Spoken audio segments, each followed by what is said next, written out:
Assalamualaikum warahmatullahi wabarakatuh.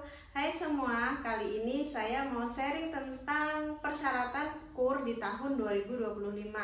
Jadi di tahun 2025 ini walaupun kita sudah ganti kepemimpinan, yaitu dari Bapak Joko Widodo ke Pak Prabowo, tapi ternyata beberapa programnya itu masih berlanjut, salah satunya yaitu KUR.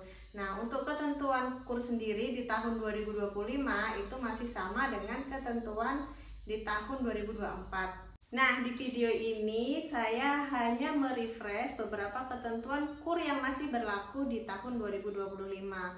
Untuk bank-bank penyalur produk KUR ini juga sama dengan tahun sebelumnya ya teman-teman. Teman-teman bisa mengajukan di BUMN seluruh Indonesia selama memenuhi ketentuan yang berlaku. Nah, apa aja sih ketentuan yang berlaku di 2025 ini?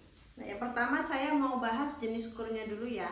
Jadi jenis KUR itu ada 4, yaitu KUR super mikro untuk limit sampai 10 juta, kemudian KUR mikro untuk limit di atas 10 juta sampai dengan 100 juta. Ini kedua KUR sumi dan KUR mikro ini tidak dipersyaratkan agunan ya teman-teman. Kemudian yang ketiga ada KUR kecil, itu limitnya di atas 100 juta sampai dengan 500 juta. Kemudian ada KUR TKI yang diperuntukkan khusus tenaga kerja Indonesia yang mau bekerja ke luar negeri. Begitu ya teman-teman. Di antara keempat jenis KUR itu yang paling banyak dan paling sering diminati yaitu KUR mikro dan KUR kecil. Nah, di sini saya mungkin akan lebih banyak membahas tentang kedua jenis KUR tersebut ya. Nah, untuk syaratnya sendiri itu mudah banget teman-teman. Syarat utama untuk pengajuan kredit itu harus memiliki usaha. Minimal usahanya harus sudah berjalan selama 6 bulan.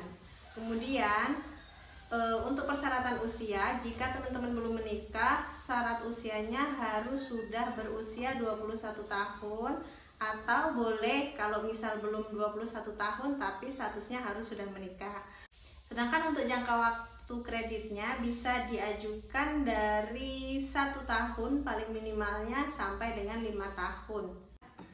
Untuk persyaratan dokumen, teman-teman bisa melengkapi dokumen berupa KTP, kartu keluarga, buku nikah, surat keterangan usaha atau NIB, dan NPWP untuk pinjaman di atas 50 juta khusus untuk pengajuan pertama. Kalau teman-teman ngajuin 50 juta tapi udah pengajuan KUR kedua, itu masih dipersyaratkan NPWP.